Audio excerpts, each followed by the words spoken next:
চালের গুঁড়ো দিয়ে চিতই পিঠা কিন্তু অনেক সময় উঠতে চায় না। তবে আজকে আমি যেই পদ্ধতিতে কেনা চালের গুঁড়ো দিয়েই এই চিতই পিঠে করে দেখাবো, এটা খুব সহজেই উঠে যাবে আর খেতেও কিন্তু হয় ভীষণ সুন্দর। নমস্কার, আমি দেবশ্রী। আমার চ্যানেল দেবীজ ঘরকন্যা উইথ রেসিপির একটা নতুন রেসিপিতে আপনাদের সবাইকে স্বাগত। তাহলে চলুন দেরি না করে দেখে নেওয়া যাক যে এটা আমি কিভাবে বানাই। আর আপনাদের যদি এই রেসিপিটা ভালো লেগে থাকে তাহলে লাইক করে দেবেন, শেয়ার করে দেবেন আর কমেন্ট করে জানাবেন যে কেমন লাগলো। আর চ্যানেলটাকে অবশ্যই সাবস্ক্রাইব করে দিয়ে পাশে থাকা বেল আইকনটা প্রেস করে দেবেন, যাতে নতুন কোনো ভিডিও দিলেই সবার আগে আপনার কাছে পৌঁছে যায়। আর পুরো ভিডিওতেই আপনাদের সঙ্গে থাকার অনুরোধ রইল। এটা বানানোর জন্য আমাদের প্রথমেই যেটা দরকার সেটা হচ্ছে কেনা চালের গুঁড়ো। এখানে দেখুন আমি 1 কাপ কেনা চালের গুঁড়ো নিচ্ছি। এর মধ্যে দিয়ে দিতে হবে স্বাদ অনুযায়ী লবণ। চালের গুঁড়োটা কিন্তু আমি আতপ চালের গুঁড়ো নিয়েছি। এখানে দেখুন সেই কাপ মেপেই আমি দিয়ে দিলাম 1 কাপ উষ্ণ গরম জল। প্রথমে 1 কাপ দিয়ে ঠিক এইভাবে মিশিয়ে নেবেন। দেখবেন অনেকটা ঘন হয়ে এসছে যেহেতু গরম জল দেওয়া হয়েছে। এরপরে আরও 1 কাপ আমি উষ্ণ গরম জল নিয়ে অল্প অল্প করে দেব আর এই ব্যাটারটাকে তৈরি করে নেব। পুরো কিন্তু আরও 1 কাপ আমার লাগবে না, মোট 1.5 কাপের মতো জল লেগেছে আমার। 1.5 কাপের মতো জল দিয়ে আমি ব্যাটারটাকে রেডি করে নিয়েছি। দেখুন ঠিক এই রকম হতে হবে। ব্যাটারটাকে একটু সময় ধরে ভালো করে মিশিয়ে নেওয়ার চেষ্টা করবেন। মিশিয়ে নিয়ে এটাকে আমি ঢেকে রেখে দেব।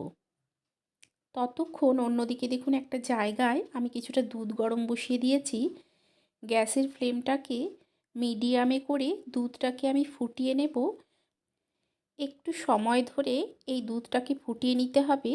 ফুটিয়ে দুধটাকে কিছুটা ঘন করে নিতে হবে। দুধটা যদি একটু ঘন হয় তখন কিন্তু এই পিঠেগুলো খেতে বেশি ভালো লাগবে। আমি আজকে যেইভাবে এই পিঠেগুলো বানাবো দেখবেন খুব সহজেই এগুলো উঠে চলে আসছে। একটুও কিন্তু ঝামেলা হচ্ছে না এগুলো ওঠাতে। দেখুন দুধটা ফুটে গেছে। এখন গ্যাসের ফ্লেমটাকে আমি লোতে করে দেব। লোতে করে দিয়ে দুধটাকে আমি আলাদা একটা জায়গায় বসিয়ে দেব। বসিয়ে এটাকে হতে দেব। এটা ফুটে দেখবেন অনেকটা ঘন হয়ে গেছে। যতক্ষণ এটা ফুটছে ততক্ষণ আরেক দিকে আমি বসিয়ে দিয়েছি দেখুন আপ্পে প্যান। এই প্যানের মধ্যে খুব সামান্য একটু করে দেখুন আমি তেল ব্রাশ করে দিচ্ছি, একদম না দেওয়ার মতো। এখন যেই ব্যাটারটা আমি বানিয়েছিলাম তার থেকে ঠিক এইভাবে নিয়ে নিয়ে দিয়ে দিতে হবে। আপনারা যদি এইভাবে বানান দেখবেন কত সহজে এটা উঠে চলে আসছে। কেনা চালের গুঁড়ো হলেও কোনো অসুবিধে নেই। আর একদম অল্প সময়েই এটা কিন্তু তৈরি হয়ে যায়। দেখুন প্রত্যেকটাতে ঠিক একই রকমভাবে আমি সমস্ত চিতই পিঠাগুলোকে দিয়ে নেব। দিয়ে নিয়ে আমি এটা ঢাকা দিয়ে কিছুক্ষণ হতে দেব। আমি কিছুক্ষণ পর ঢাকাটা তুলে নিচ্ছি। ঢাকাটা তুলে নিয়ে একটা ছুরি দিয়ে আমি দেখিয়ে দিচ্ছি দেখুন কত সহজে এটা ঠিক সরে চলে আসছে। এখন একটা চামচের সাহায্যে এগুলোকে ঠিক এইভাবে তুলে নিতে হবে।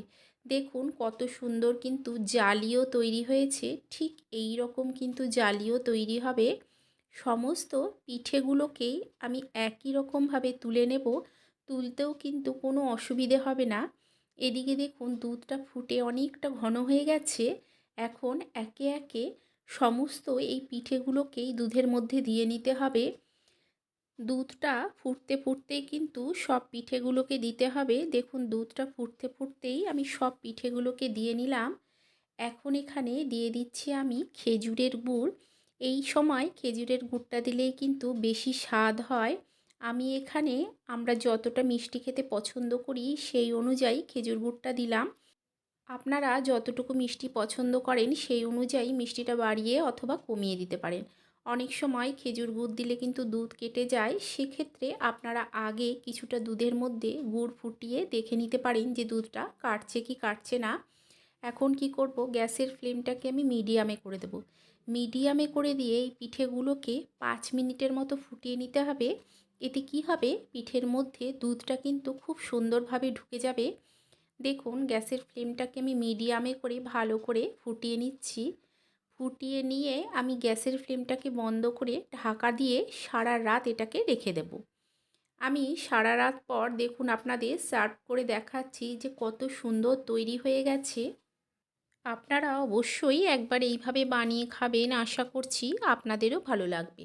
তাহলে চলুন আপনাদের সঙ্গে দেখা হচ্ছে আরও একটা নতুন ভিডিও নিয়ে।